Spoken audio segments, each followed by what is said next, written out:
तो गाइज आपण समस्त को पुनर्बार यूट्यूब चैनल को स्वागत करे।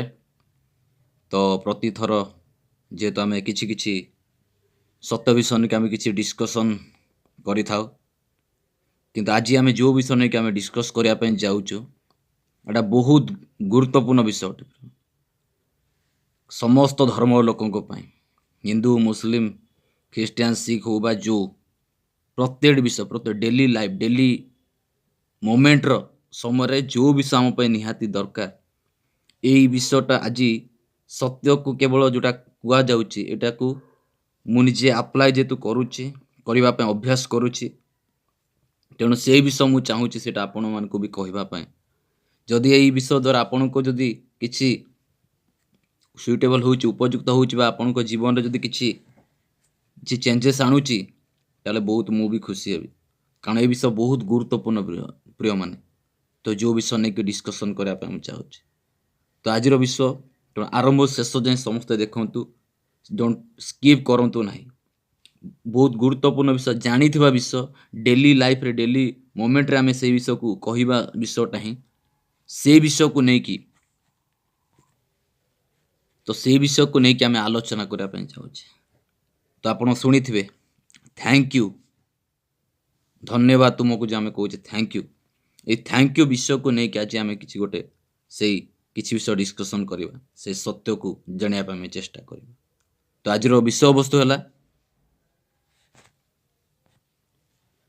अन्य ठारू आमे थैंक यू आशा करि परिबा कि माने आमे किछि जदि अन्य प्रति किछि करूचे ता बदल रे अन्य जने हमको थैंक यू बा धन्यवाद तुमको जणाउछि बोली से विषय आज आमे आशा करबा ठीक ना भूल बुझी पारले। बहुत गुरुत्वपूर्ण विषय।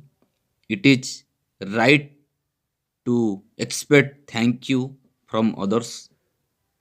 अन्य ठारू धन्यवाद पाइबा आशा जो आमे करूचे सेटा ठीक कि एटा करिबा दरकार कि करिले आशा न कले हबनी कि। तो आज तो से विषय को नहीं कि आज आमे एटा डिस्कशन करजे प्रिय माने। ए विषय मु भाबुथिले बेले बेले किसी विषय किंतु ये विषय गोटे आज थॉट आसला बेले बेले। तो यही जो विषय बे मु डिस्कस कर जाउची सेटा मु जेमति कहली मु सेटा को प्रैक्टिस करा पे चेष्टा करूची। बहुत एते इजी नुह से विषय। तो आसंतु आउ लेट न करी कि आमे आगु कामे बढ़िबा वीडियो को। तेणु आरंभ शेष जाए आपण माने देखंतु ए विषय को मु कहबी निश्चित समस्त आपण शेयर करंतु बोली। एटा नॉर्मली कोनोसी विषय पई नुह आपण एटा निज जीवन देखो अप्लाई करके देखंतु। जदि एटा भाबुचन आपण ठीक ताले एटा लेट करंतु नन्नो को शेयर करिया आगो अप्लाई करंतु ठीक अछि। तो ता पूर्वरु तो आमे जेतु समस्त वीडियो भी देखु बा ये करो जाई वीडियो यूट्यूब रे अपलोड होउची बा जहा। तो आज विषय वस्तु अनुसार तो सत्य तो थैंक यू विषय को नहीं धन्यवाद ये शब्द थैंक यू थैंक माने धन्यवाद यू माने तुमको धन्यवाद। तो कौन होची आज यही जगत रे समस्ते अन्य ठारो चाहती किसी प्रशंसा पाइबा बा अन्य माने हमको प्रशंसा करंतु बा भलो कहंतु धन्यवाद कहंतु। केतेबेले जेतेबेले आमे किछि करिया पई अन्य प्रति किछि करूछु बेले बेले अन्य माने भी आम प्रति कोन डिपेंड से माने चाहती जे आमे किछि सहाय्य करे। स्पेशली ख्रिस्टियन लोक मान को पई ख्रिस्टियन लोक मान को ठारो अन्य मान को एक्सपेक्टेशन गोटे अलग प्रकार थाए। ख्रिस्टान को कहया पूर्वर मुख्य विषय जे आम ओडिशा रे जेतो अच्छु ओडिशा को जो मैंने आज आसुचंत प्रिय माने बाहर राज्यर बा बाहर देशर से माने सदाबले ओडिशा रो स्थान जे स्वतंत्र से माने जानिचंत। ए गोटे कोटेशन यथेष्ट कोन अतिथि देव भव बोली। अतिथि माने ताले कोन जिए देव भव देवता मान को तुल्य। तो अतिथि को जदि आमे जदि ये करूचे ताले से देवता सदृश माने भगवान सदृश बोली आमर कोन समस्ते मानते। एटा को किए मना करि परिबेन। तो आज जेतु समस्ते विभिन्न संस्था भी अच्छी सेवा करबा संस्था अच्छी खाली ख्रिस्टान संस्था नु बहुत चैरिटेबल संस्था अच्छी बहुत भलो भलो। जदि आमे धनी माने को देखिबा से माने भी बहुत टैक्स दियंती पुणी गरीब लोकन पई बहुत किछि करंती बहुत साहाय्य करंती दान दियंती धर्म ये करंती बहुत किछि करंती। ସେମାନଙ୍କର ଅବଦାନକୁ ଆମେ ଭୁଲିବାନି। ତ ବହୁତ ଅଛି, ତେଣୁ ବହୁତ ଜଣ ଅଛନ୍ତି ସେମାନେ ଅନ୍ୟମାନଙ୍କ ସେବା କରନ୍ତି ବା ଅନ୍ୟମାନଙ୍କ ପାଇଁ ଇଏ କରନ୍ତି। ଯଦି ଆମେ ଗୋଟେ ଚିନ୍ତା କରିବା, ଗୋଟେ ଯଦି ମଦର ତେରେସାଙ୍କ ବିଷୟରେ ଯଦି ଭାବିବା, ଯଦିଓ ବି ସେ ଖ୍ରୀଷ୍ଟିଆନ ଥିଲେ ଠିକ୍ ଅଛି, ତାଙ୍କୁ ସେ କ'ଣ ସେବା ଗୁଣ ଗୋଟେ ଥିଲେ। ସେ କ'ଣ ଅନ୍ୟମାନଙ୍କ ପ୍ରତି ଏତେ ସେ ସେବା ଆସିଥିଲେ, ଓଡ଼ିଶାକୁ ଆସିଥିଲେ, ଆମ ଇଣ୍ଡିଆର ଓଡ଼ିଶାକୁ ଆସିକି କ'ଣ ବହୁତ ଲୋକଙ୍କର କ'ଣ ସେବା ଶୁଶ୍ରୂଷା କରୁଥିଲେ, ସେମାନଙ୍କର ଘାକୁ ସଫା କରୁଥିଲେ, ପୂଜ୍ୟ ହେଉଥିଲେ, ତାକୁ ବି ଇଏ କରୁଥିଲେ, ତ ବହୁତ ଯତ୍ନ ନେଉଥିଲେ। ତ ସେବାର ଗୁଣ ଗୋଟେ ତାଙ୍କ ମନୋଭାବ ଥିଲା। ତ ଭାବନ୍ତୁ, ସିଏ କେବେ ଆଶା କରିନଥିଲେ ଯେ ମୁଁ ଯଦି ଏମାନଙ୍କ ସେବା କରିବି ତାହେଲେ ମୋତେ ଏମାନେ ତା ବଦଳରେ ମୋତେ ଥ୍ୟାଙ୍କ ୟୁ କୁହନ୍ତୁ, ଧନ୍ୟବାଦ କୁହନ୍ତୁ ବୋଲି ସେ କେବେ ଆଶା କରିନଥିଲେ। କାହିଁକି ମୁଁ ତାଙ୍କ ଖାଲି ଏକ୍ଜାମ୍ପଲ୍ ଖାଲି ତାଙ୍କୁ ନେଉଛି ତାହା ନୁହଁ, ଆଗକୁ ମୁଁ ଯିବି ନିଶ୍ଚିତ କହିବି। କିନ୍ତୁ କହିବାର ଅର୍ଥ, ମଦର ତେରେସା ଯେତେବେଳେ ସେ କାର୍ଯ୍ୟ କରୁଥିଲେ, ଲୋକମାନଙ୍କୁ ସାହାଯ୍ୟ କରୁଥିଲେ ବା ସେବା କରୁଥିଲେ, ତ ସେଇ କୋଟେସନ ଅନୁସାରେ ଯଦି ଆମେ ଦେଖିବା, ଅତିଥି ଦେବ ଭବ, ସେ ତ ଅତିଥି ମାନେ ଯଦି ଆମେ କରୁଛେ ଦେବତା ତୁଲ୍ୟ, ସେଟା ଅଲଗା ପାର୍ଟ ରହିଲା। କିନ୍ତୁ ଆଉ ଗୋଟେ ବିଷୟ ଯଦି ଆମେ ଏଇ ବିଷୟକୁ ଆମେ ଏଇଟାକୁ ଆମେ ସମସ୍ତେ ବି ଜାଣିଛେ, କ'ଣ କହୁଛେ, ମାନବ ସେବା, ଯେଉଁଟା ଆମେ କହୁଛେ ମାଧବ ସେବା। ତାର ଅର୍ଥ, ଯଦି ଆମେ ମାନବ ସେବା, ମଣିଷର ସେବା କରୁଛେ, ତାର ଅର୍ଥ ମାଧବ ସେବା, ଈଶ୍ୱରଙ୍କର ସେବା କରୁଛେ। ଠିକ୍ ନା ନାଇଁ କୁହନ୍ତୁ?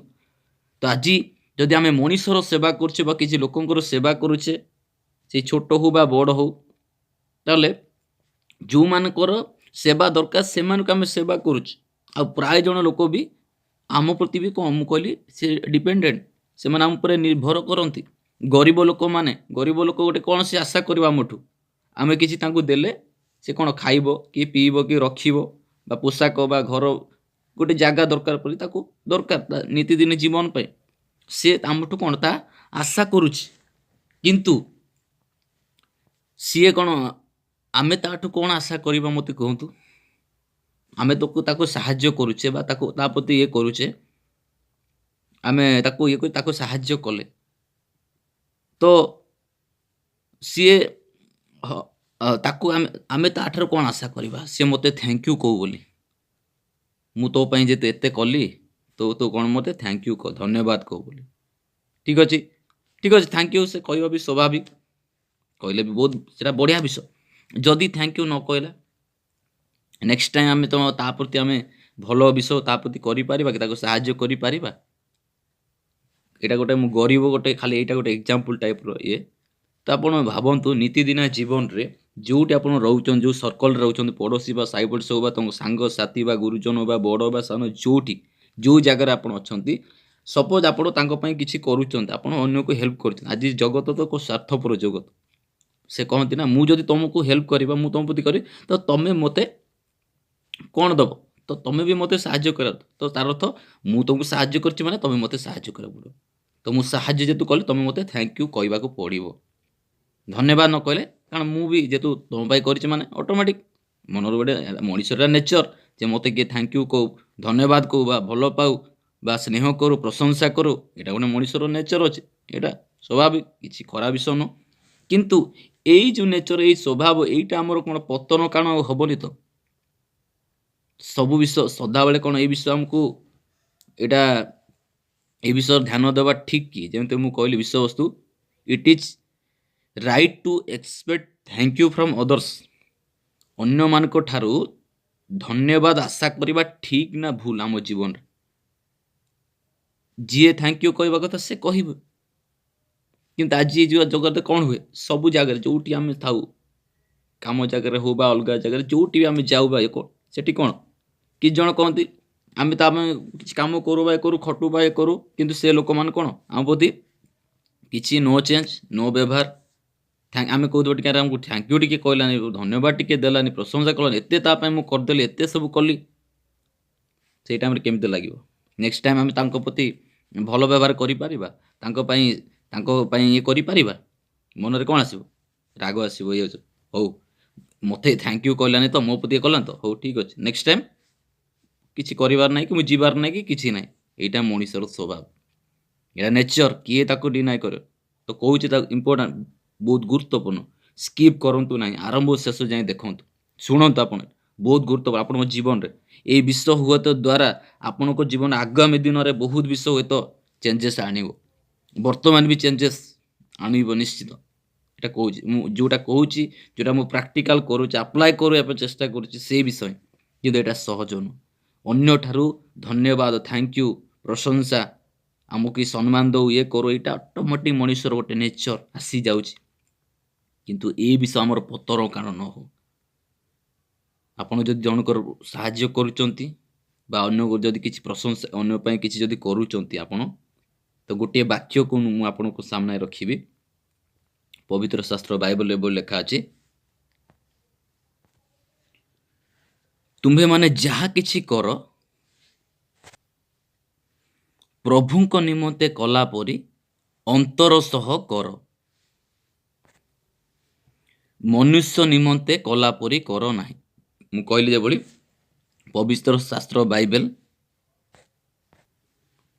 କଲସ୍ୟ ପୁସ୍ତକ 3 ପଦରେ ସେ ଲେଖା ଅଛି, ତୁମ୍ଭେମାନେ ଯାହା କିଛି କରୁଛ ମନୁଷ୍ୟ ନିମନ୍ତେ କଲା ପରି କର ନାହିଁ।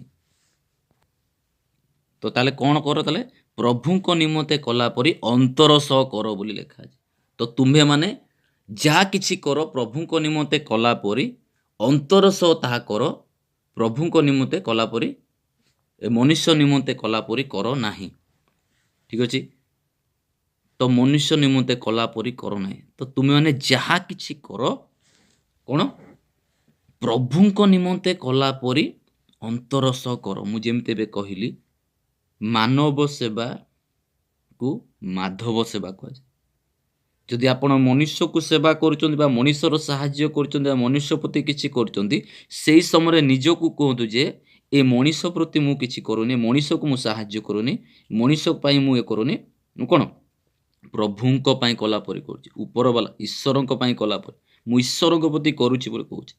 ଈଶ୍ୱର ଆମମାନଙ୍କ ମଧ୍ୟରେ ଅଛନ୍ତି ନା ଖାଲି ମନ୍ଦିରରେ, ଚର୍ଚ୍ଚରେ, ମସଜିଦରେ, ଇଏରେ ସବୁ ଇଏରେ ଅଛନ୍ତି? ଈଶ୍ୱର ସବୁଆଡ଼େ ଅଛନ୍ତି। ଗଡ୍ ଇଜ୍ ଅମ୍ନି ପ୍ରେଜେଣ୍ଟ, ସେ ସବୁଆଡ଼େ ଅଛନ୍ତି। ତ ତାଙ୍କୁ ଆମେ ସୀମିତ କରିପାରିବାନି ଏଇ ଘରେ ବା ମନ୍ଦିରରେ ବା ଇଏରେ। ଗୋଟେ ଗୋଟେ ଜାଗା, ତାର ଅର୍ଥ ନୁହେଁ ଯେ ମନ୍ଦିର ଯିବା, ଚର୍ଚ୍ଚ ଯିବା, ମସଜିଦ୍ ଯିବା ଖରାପ ବିଷୟ, ତାହା ନୁହଁ। ସେଠିକି ଯାଆନ୍ତି ସବୁ କ'ଣ, ଗୋଟେ ପର୍ଟିକୁଲାର ଗୋଟେ ପ୍ଲେସ୍ ଯେହେତୁ ଗ୍ୟାଦର ହଉ, ଆମେ ଏକାଠି ହେଉ ଯେ ଏଇ ଜାଗାରେ ମନ୍ଦିର ଅଛି ବା ଚର୍ଚ୍ଚ, ଗିର୍ଜାଘର ଅଛି ବା ମସଜିଦ୍ ଅଛି, ସେଠି ଯାଇକି ସମସ୍ତେ ଏକାଠି ହେଇକି ଲୋକମାନେ ପ୍ରାର୍ଥନା କରିବା, ପୂଜାପାଠ ଯାହା ବି ସେ କରନ୍ତି।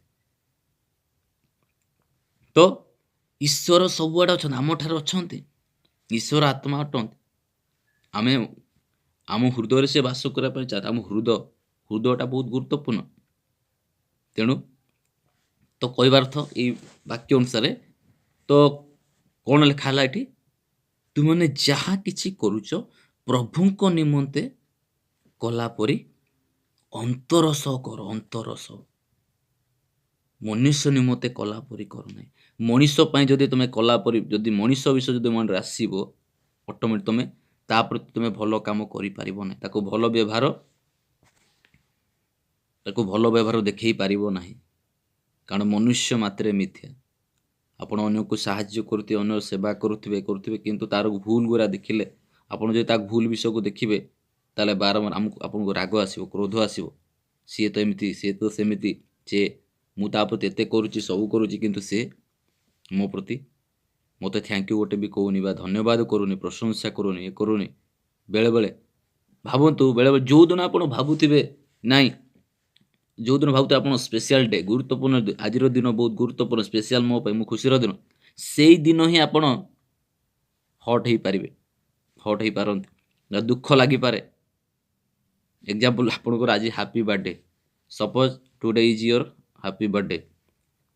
ତ ଆଜିର ଦିନ ଆପଣ କ'ଣ ଆଶା କରନ୍ତୁ? ସମସ୍ତେ ମୋତେ ୱିଶ୍ କରନ୍ତୁ, ଗୁଡ୍ ୱିଶେସ୍ କରନ୍ତୁ, ଗିଫ୍ଟ ଦିଅନ୍ତୁ, ଖୁସିରେ ରୁହ ସବୁ। କିନ୍ତୁ ଏମିତି କିଛି ଗୋଟେ ଘଟିବ, ଆପଣ ସ୍ୟାଡ୍ ହେଇଯିବେ। ତ ସେଇଠି କ'ଣ କରିବେ? ଯାହାଠାରୁ ଆପଣ ଏକ୍ସପେକ୍ଟ କରୁଥିବେ, ଆଶା କରୁଥିବେ, ସେଇ ଲୋକ ଦ୍ୱାରା ହିଁ ଆପଣ ହଟ୍ ହେବେ ବା ଡିସ୍କରେଜ୍ ହେବେ। ତାହେଲେ ଆପଣଙ୍କୁ କେମିତି ଲାଗିବ? ତ ଏଇଟା ପ୍ରିୟମାନେ, ତ ମନୁଷ୍ୟ, ଆମେ ଈଶ୍ୱର ନୁହଁ, ମନୁଷ୍ୟ 100ରୁ 100 ଭାଗ ଆମେ ଚେଷ୍ଟା କରୁଛେ ଭଲ ହେବା ପାଇଁ, ଭଲ କରିବା ପାଇଁ ଅନ୍ୟ ପ୍ରତି, କିନ୍ତୁ ହେଇପାରିବାନି ନିଜର ଶକ୍ତି, ନିଜର ବୁଦ୍ଧି, ନିଜର ଜ୍ଞାନ ଦ୍ୱାରା ଏଇଟା ହେଇପାରିବ ନାହିଁ। ତେଣୁ ଈଶ୍ୱରଙ୍କର ସାହାଯ୍ୟ ଦରକାର। ତ ମୁଁ ଏବେ ଯେତେବେଳେ କହିଲି, ମୁଁ ଯେପରି କହିଲି ମଦର ତେରେସା ସେ ସେବା କରୁଥିଲେ ଲୋକମାନଙ୍କୁ, ସେ କ'ଣ ସଲ ଏଇ ବିଷୟକୁ ସେ ଗୁରୁତ୍ୱ ଦେଉଥିଲେ। ସେ ଜଣେ ଖ୍ରୀଷ୍ଟିଆନ ଥିଲେ, ସେ ଯୀଶୁଙ୍କୁ ବିଶ୍ୱାସ କରିଥିଲେ, ଯୀଶୁଙ୍କର ପ୍ରେମ। ଯୀଶୁ ମଧ୍ୟ କହିଲେ ମୁଁ ମନୁଷ୍ୟ ପୁତ୍ର, ମାନେ ନିଜ ବିଷୟ ସେ କହୁଛନ୍ତି, ମନୁଷ୍ୟ ପୁତ୍ର ସେବା ପାଇବାକୁ ଆସିନାହାନ୍ତି, ସେବା କରିବାକୁ ଓ ଅନେକଙ୍କ ନିମନ୍ତେ ନିଜର ଜୀବନ, ନିଜ ରକ୍ତ ଦେବାକୁ ସେ ଆସିଛନ୍ତି। ନିଜ ରକ୍ତ ଦେବା ପାଇଁ, ନିଜ ଅନେକଙ୍କ ପାପ ନିମନ୍ତେ, ପାପ କ୍ଷମା ପାଇଁ ନିଜର ଜୀବନ ଦେବା ପାଇଁ ଆସିଛନ୍ତି କହିଲେ। ସେବା ପାଇବାକୁ ନୁହଁ, ସେବା କରିବାକୁ। ଏକ୍ଜାମ୍ପଲ ମୁଁ କହିଥିଲି, ଶିଷ୍ୟମାନେ ଗୁରୁଙ୍କର ପାଦ ଧୋଇବା କଥା, କିନ୍ତୁ ଗୁରୁ ଆଦର୍ଶ ଏକ୍ଜାମ୍ପଲ ଦେଖେଇଦେଲେ ତମେ ଅନ୍ୟମାନର ପାଦ ଧୋଇବାକୁ ପଡ଼ିବ। ଯୀଶୁ ଶିଷ୍ୟମାନଙ୍କର 12 ଶିଷ୍ୟମାନଙ୍କର ପାଦ ଧୋଉଥିଲେ, ପ୍ରିୟମାନେ ଧୋଇଥିଲେ, ଗୋଟେ ଏକ୍ଜାମ୍ପଲ ଦେଲେ, ସେଟ୍ କଲେ। ତ ତାଙ୍କୁ କେମିତି ଲାଗିଥିବ? ସେଇ ଦିନଠୁ ସମସ୍ତେ ଚେଞ୍ଜ, ପରିବର୍ତ୍ତନ ନିଶ୍ଚିତ ହେଇଥିବେ। ତ ଆଜି ଆପଣ ଭାବନ୍ତୁ, ତ ମଦର ତେରେସା ଯାହା ବି କଲେ କ'ଣ ଏଇ ବାକ୍ୟକୁ ସେ ପାଳନ, ସେବାର ଗୁଣ ତାଙ୍କ ଗୋଟେ ଥିଲା। ତ ଆଜି ଆମ ଜୀବନରେ ବହୁତ ଆମକୁ ପ୍ରଭୁ ଟ୍ୟାଲେଣ୍ଟ ଦେଇଛନ୍ତି, ଗିଫ୍ଟ ଦେଇଛନ୍ତି। ସେ ଗିଫ୍ଟକୁ ଆମେ ୟୁଜ୍ କରିବା। କିଏ ଗୀତ ଗାଇପାରିବ, କିଏ ଭଲ ଡ୍ରଇଂ କରିପାରିବ, କିଏ ଭଲ କହିପାରିବ, ଇଂଲିଶ କହିପାରିବ, ସ୍ପିକିଂ କହିପାରିବ। ତ ବହୁତ ବହୁତ ଟ୍ୟାଲେଣ୍ଟ, ମାନେ ଖେଳ ବିଷୟରେ, ଖେଳରେ ପ୍ରତିଯୋଗିତାରେ ସବୁ ଅଛି, ବିଭିନ୍ନ କମ୍ପିଟିସନରେ ଭାଗ ନିଅନ୍ତି, ସବୁ ଜିତନ୍ତି, ଇଏ କରନ୍ତି। କାହାକୁ ନାଚ, କିଏ ଗୀତ, କିଏ ଜୋକ୍ କରୁଛି ବା ହସ ଦ୍ୱାରା ବି ଅନ୍ୟକୁ କରୁଛି, ବା ବିଭିନ୍ନ ବିଷୟ ଦ୍ୱାରା। ତ ଅନ୍ୟର ଯାହା ବି କିଛି ଆମେ କ'ଣ ସେବା କଲା ପରେ, ତ ମଦର ତେରେସାଙ୍କର କ'ଣ ସେବା ଗୁଣ ଗୋଟେ ତାଙ୍କଠାରେ ଥିଲା। ସେ ଲୋକଙ୍କ ଠାରୁ କିଛି ଆଶା କରୁନଥିଲେ, କାରଣ ଏଇ ବାକ୍ୟକୁ ସେ କରୁଥିଲେ। ସେ ଯାହା ବି କିଛି କରୁଥିଲେ, ସେ ଜାଣିଥିଲେ ଯେ ମୁଁ ଯଦି କରୁଛି ଏଇ ଲୋକମାନଙ୍କ ପ୍ରତି ମୁଁ କରୁଛି, ମାନେ ତାହେଲେ ଏଇ ଯାହା ବି ମୁଁ କରୁଛି ଈଶ୍ୱରଙ୍କ ପାଇଁ ମୁଁ କରୁଛି। ଈଶ୍ୱର ମୋତେ ଦିନେ ତାର ପୁରସ୍କାର ଦେବେ, ଈଶ୍ୱର ମୋତେ ଦେବେ, ସବୁ ଈଶ୍ୱର ଦେଖୁଛନ୍ତି। ଠିକ୍ ଅଛି, ତ ଆଜିଠୁ ଆମେ ଡିସ୍କରେଜ୍ ହେବାନି, ନିରାଶ ହେବାନି। ଆଉ ବିଶେଷ କରି ଆପଣ ଯଦି ପାରୁଛନ୍ତି, ଥ୍ୟାଙ୍କ ୟୁ ଶବ୍ଦ ଠାରୁ ସଦାବେଳେ ଦୂରେଇ ରହିବା ପାଇଁ ଚେଷ୍ଟା କରନ୍ତୁ, ଅଭ୍ୟାସ କରନ୍ତୁ। ଥ୍ୟାଙ୍କ ୟୁ ବହୁତ ଏଇଟା ଗୁରୁତ୍ୱପୂର୍ଣ୍ଣ ବିଷୟ। ଥ୍ୟାଙ୍କ ୟୁ ଶବ୍ଦ ଠାରୁ ଆପଣ ଯଦି ଯେତେବେଳେ କିଛି ସାହାଯ୍ୟ କରୁଛନ୍ତି, ଆପଣ ଗୋଟେ ବିଷୟ କରୁ, ଏଇ ବିଷୟ ବି ଆପଣ କରିପାରିବେ। ଯଦି ସାହାଯ୍ୟ କରିବା ଦ୍ୱାରା ଅଟୋମେଟିକ୍ ଥଟ୍ ଆସୁଛି ଯେ ମୁଁ ସାହାଯ୍ୟ କଲେ ମୋତେ କ'ଣ ମିଳିବ ତା ବଦଳରେ, ଅଟୋମେଟିକ୍ ଏକ୍ସପେକ୍ଟେସନ୍ ଆସିଯାଉଛି, ଆଶା ଆସିଯାଉଛି। ତ ସେଇ ତାଠୁ ଭଲ ଯଦି ଆପଣ ପାରୁଛନ୍ତି ସେଠି କିଛି ନ କର, କାରଣ କଲା ପରେ ସାହାଯ୍ୟ ଅଟୋମେଟିକ୍ ମନୋଭାବ ଆସିବ। ଆଉ ମୋତେ ହେଲ୍ପ, ଥ୍ୟାଙ୍କ ୟୁ କହିଲି ମନୋଭାବ ଆସିବ। ଯଦି ସିଏ ନ କହିଲେ ଆପଣ ବି କରୁଥିବେ କିଛି, ନିଜକୁ ବି ଗିଲ୍ଟି ଫିଲ୍ ଲାଗିବ, ନିଜକୁ ବି ଖରାପ ଲାଗିବ ଯେ ଆଉ ନେକ୍ସଟ ଟାଇମ୍ କିଛି କରିବି ନାହିଁ। ତାଠୁ ଭଲ ଯଦି ଆପଣ ଚାହୁଁଛନ୍ତି ସେଇଠୁ ଦୂରେଇ ଯାଆନ୍ତୁ, ନହେଲେ ସେଠି ନ କଲେ ନାହିଁ, ଆପଣ ନ କଲେ ଆଉ ଜଣେ କିଏ କରିବ ନା। ତ ଆଉ ସଦାବେଳେ ଚେଷ୍ଟା କରନ୍ତୁ ଏଇ ଥ୍ୟାଙ୍କ ୟୁ ଯେମିତି ଶବ୍ଦଠୁ ଦୂରେଇକି ରହିବା ପାଇଁ। କିଏ ଆମକୁ ଥ୍ୟାଙ୍କ ୟୁ, ତାର ଅର୍ଥ ନୁହେଁ ଯେ ଆମେ ଭଲ କାମ ବା କିଛି କରୁଥିବା ଆମକୁ ଥ୍ୟାଙ୍କ ୟୁ ଆପ୍ରିସିଏଟ୍ କରନ୍ତି ବା ଏ କରନ୍ତି। ସ୍କୁଲରେ ଜଣେ ଏକ୍ଜାମ୍ ମନେକର ଯଦି ଭଲ ଟପର ହେଇଛି, ତାକୁ ସମସ୍ତେ କ'ଣ କଂଗ୍ରେଚୁଲେସନ୍ ଥ୍ୟାଙ୍କ ୟୁ କହନ୍ତି ନା, ବହୁତ ବହୁତ ତାକୁ ଇଏ କରନ୍ତି ନା। ସେ କ'ଣ ଥ୍ୟାଙ୍କ ୟୁ କୁହେ, ସେ କିଛି ଖରାପ ବିଷୟ ନୁହଁ। ସେ ବିଷୟ ବା ମୁଁ କେଉଁ ଉଦ୍ଦେଶ୍ୟ ଆପଣଙ୍କୁ କହିବା ପାଇଁ ଚାହୁଁଛି, ଥ୍ୟାଙ୍କ ୟୁ ଅର୍ଥ ଯଦି କିଛି ଆପଣ ଏଇଟା କହୁଛି, ମୁଁ କହିଲି ବାର ଡେଲି ଲାଇଫ୍, ଆପଣଙ୍କ ଜୀବନରେ ବା ସର୍କଲରେ, ପଡ଼ୋଶୀରେ, ଯଦି ଯେଉଁଠି ଆପଣ ବି ରହୁଛନ୍ତି, ଯାହା ବି କିଛି ଯଦି କରିବା ପାଇଁ ଇଚ୍ଛା କରୁଛନ୍ତି, ଅନ୍ୟକୁ ଯଦି ସାହାଯ୍ୟ ହିସାବରେ ସେବା ଟାଇପ୍ର ବା କିଛି ଯଦି ଆପଣଙ୍କୁ ସୁଯୋଗ ମିଳୁଛି, ଯଦି ଆପଣ ସେଇଟା ମୁଁ ଈଶ୍ୱରଙ୍କ ପାଇଁ କରୁଛି ବୋଲି ଯଦି ଆପଣ ଭାବିକି କରିବେ, ତାହେଲେ ଆପଣଙ୍କୁ କିଛି ଲାଗିବନି। 100% ଦେଇ କହୁଛି, ଯଦି ଆପଣ ସେ ଲୋକକୁ ଦେଖିକି ତ ଭାବିବ, ଅଟୋମେଟିକ୍ ମନରେ ଆସିବ ଯେ ଏ ଲୋକ ମୋତେ ଥ୍ୟାଙ୍କ ୟୁ କହିବାକୁ ପଡ଼ିବ, ଥ୍ୟାଙ୍କ ୟୁ ମୋତେ କହିଲାନି, ଇଏ କଲାନି ବୋଲି ବିଭିନ୍ନ ଆସିବ। ତ ଏ ବିଷୟରେ ମତ କ'ଣ, ଆପଣ ମତ କ'ଣ? ଯଦି ଆପଣ ଭାବୁଛନ୍ତି ଏଇଟା ଠିକ୍ ବିଷୟ, ତାହେଲେ ଆପଣ କମେଣ୍ଟ କରନ୍ତୁ। ତେଣୁ କମେଣ୍ଟ କରିକି ଆପଣ ଇଏ କରନ୍ତୁ, ଏଇଟା ବହୁତ ଗୁରୁତ୍ୱପୂର୍ଣ୍ଣ ବିଷୟ। ତ ମୋ ମତରେ ତ ଥ୍ୟାଙ୍କ ୟୁ ବିଷୟ ଯେତେବେଳେ ଏଇଟା ତ ମାନବ ସେବା, ମାଧବ ସେବା ବୋଲି ଆମେ କହୁଛେ। ଯଦି ମଣିଷ ପ୍ରତି ଆମେ କିଛି କରୁଛେ, ତାହେଲେ ଈଶ୍ୱରଙ୍କ ସେବା କରୁଛେ ବୋଲି ସେଇ ବିଷୟ ଆମ ଭାବିବା ଦରକାର, ମାଇଣ୍ଡକୁ ସେଟଅପ୍ କରିବା ଦରକାର। ଆଉ ଦ୍ୱିତୀୟରେ ଆଉ ଗୋଟେ ମନେ ରଖିବା, ମନୁଷ୍ୟ ମାତ୍ରେ ମିଥ୍ୟ। ଗୋଟେ ଯେମିତି ଆମ ହାତର ଗୋଟେ ହାତରେ 5ଟା ଆଙ୍ଗୁଠି ଯେଭଳି ଅଛି, ସବୁ ଆଙ୍ଗୁଠି ଯେପରି ସମାନ ନଥାଏ, ଠିକ୍ ସେଇଭଳି ସମସ୍ତେ ସମାନ ନଥାଏ। ଆଉ ବେଶୀ ଏଇଟା ସରପ୍ରାଇଜ୍ ଲାଗେ ଯେଉଁଦିନ ଆପଣ ଭାବୁଥିବେ ନାଇଁ କିଛି ଭଲ ବିଷୟ ମୋ ପ୍ରତି ହଉ, ଏଇ ସ୍ପେଶାଲ୍ ବୋଲି ଭାବୁଥିବେ, ଏଇ ଜୀବନରେ ଏଇ ଦିନ ମୋର ଭଲରେ କଟିବ ଇଏ ବୋଲି ଭାବୁଥିବେ, ସେଇ ଦିନ ହିଁ ସେଇଦିନ ଆପଣ ଡିସ୍କରେଜ୍ ହେବେ, ନିରାଶ ହେବେ, ଅଶାନ୍ତି ହେବେ।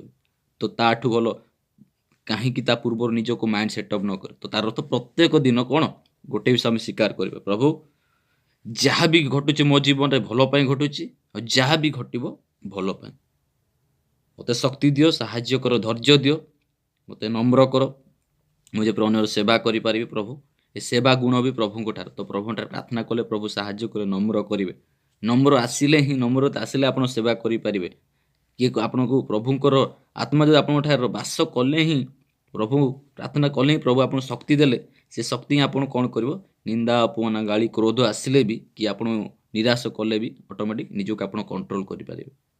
ତ ଏଇଟା ବହୁତ ଗୁରୁତ୍ୱପୂର୍ଣ୍ଣ ବିଷୟ ଥିଲା ବୋଲି ମୁଁ ବିଶ୍ୱାସ କରୁଛି। ତ ଆଜି ତ ଥ୍ୟାଙ୍କ ୟୁ ବିଷୟକୁ ନେଇକି ଧନ୍ୟବାଦ, ଯେଉଁଟା ଆମେ ଅନ୍ୟଠାରୁ ଆମେ ଆଶା କରୁଛେ ସେଇଟାକୁ ଆଜିଠୁ ଆଶା କରିବା ନାହିଁ। ଆଉ ଯେତେବେଳେ କିଛି ଆମେ କିଛି କରୁଛେ ପ୍ରଭୁଙ୍କ ପାଇଁ କଲା ପରି କରୁଛେ ବୋଲି ଭାବିକି ଅନ୍ତର ସହିତ କରିବା, ମଣିଷ ପାଇଁ କଲା ପରି କର ସେୟା ଭାବନ୍ତୁ ନାହିଁ। ତ ତ ଯଦି ପାରୁଛନ୍ତି ଅନ୍ୟ ପାଇଁ ସାହାଯ୍ୟ କରିବା ପାଇଁ କିଛି କରନ୍ତୁ। ଯଦି ସାହାଯ୍ୟ କରିବା ଭିତରେ, ଅନ୍ୟକୁ ଇଏ କରିବା ଭିତରେ ଯଦି କିଛି ମନରେ ଯଦି ଆସୁଛି, ଆପଣ କିଛି ଆଶା ଆସିଯାଉଛି, ତାଠୁ ଭଲ ସେ କାର୍ଯ୍ୟ ଆପଣ ହେଲ୍ପ ନ କରି ସାଇଟ୍ ହେଲେ ବହୁତ ଗୁରୁତ୍ୱପୂର୍ଣ୍ଣ। ତ ଯେଉଁ ବିଷୟ ମୋ ଜୀବନରେ ମୁଁ ଆପ୍ଲାଏ କରିକି ଆସୁଛି, ଏଇଟା ଏବେଠୁ ନୁହଁ, ବହୁତ 5, 8, 9 ବର୍ଷ ଧରିକି ସେ ବିଷୟକୁ ମୁଁ ଆଜି ଏଇଟା ଚାହିଁଲି, ଏଇଟା ସେୟାର କରିବା ପାଇଁ। ବହୁତ ପୂର୍ବରୁ ଏଇଟା ସେୟାର କରିବା କଥା ଥିଲା, କିନ୍ତୁ ଏଇଟା ବହୁତ ଗୁରୁତ୍ୱପୂର୍ଣ୍ଣ ବିଷୟ। ତେଣୁ ଏଇଟା ବିଷୟ, ଏଇ ଭିଡ଼ିଓ ବହୁତ ଗୁରୁତ୍ୱପୂର୍ଣ୍ଣ। ଏଇଟା ମୁଁ କହିଲି କୌଣସି ପର୍ଟିକୁଲାର ଜଣକ ପାଇଁ ବା ଧର୍ମକୁ ସେମିତି ନୁହଁ, ଏଇଟା ସମସ୍ତଙ୍କ ପାଇଁ, ସମସ୍ତଙ୍କ ଜୀବନରେ ପ୍ରାକ୍ଟିକାଲ କରିକି ଦେଖନ୍ତୁ। ଯାହାବି ଯେ ମୁଁ ଯାହା ବି କିଛି କରୁଛି ଈଶ୍ୱରଙ୍କ ପାଇଁ କରୁଛି ବୋଲି। ଆଉ ମନୁଷ୍ୟ ସେବା ମାଧବ ସେବା, ମଣିଷର ଯଦି ମୁଁ ସେବା କରୁଛି, ମଣିଷକୁ କିଛି ଯଦି ମୁଁ ସାହାଯ୍ୟ କରୁଛି, ତାହେଲେ ଈଶ୍ୱରଙ୍କ ପାଇଁ ମୁଁ କରୁଛି ବୋଲି ସେଇଟା ଇଏ କରନ୍ତୁ। ତାହେଲେ ଈଶ୍ୱର ଦିନେ କ'ଣ କରିବେ, ଈଶ୍ୱର ଆପଣଙ୍କୁ କ'ଣ ସବୁ ମୁକୁଟ ଦେବେ, ଈଶ୍ୱର ଆପଣଙ୍କୁ ପୁରସ୍କାର ଦେବେ। ସେ ସ୍ୱର୍ଗ ରାଜ୍ୟରେ ସେ ଆପଣଙ୍କ ପାଇଁ ଧନ ସଞ୍ଚୟ କରିଛ, ସିଏ ଆପଣଙ୍କୁ ଦେବେ। ଠିକ୍ ଅଛି। ତ ଲୋକଙ୍କ ଠାରୁ ବେଶୀ ଆମେ ଆଶା କରିବା ଠିକ୍ ନୁହଁ। ଯେତିକି ଦରକାର ସେତିକି ଆମେ କରିବା। ଏକ୍ସପେକ୍ଟ ଅଧିକ କଲେ କିଛି ଲାଭ ନାହିଁ, ଆମର ବି ନିଜର ହିଁ କ୍ଷତି। ଠିକ୍ ଅଛି। ମୁଁ ବିଶ୍ୱାସ କରୁଛି ଏ ଭିଡ଼ିଓ ଦ୍ୱାରା ସମସ୍ତେ କିଛି ଶିଖିଥିବେ, ଜାଣିଥିବେ। ତ ନିଜେ ଯେଉଁ ଆପ୍ଲାଏ କରନ୍ତୁ, ମୁଁ ଆପ୍ଲାଏ କରୁଛି, ଆହୁରି କରିବି, ଆପଣମାନେ ବି ଆପ୍ଲାଏ କରନ୍ତୁ। ଠିକ୍ ଅଛି। May God bless you. Thank you.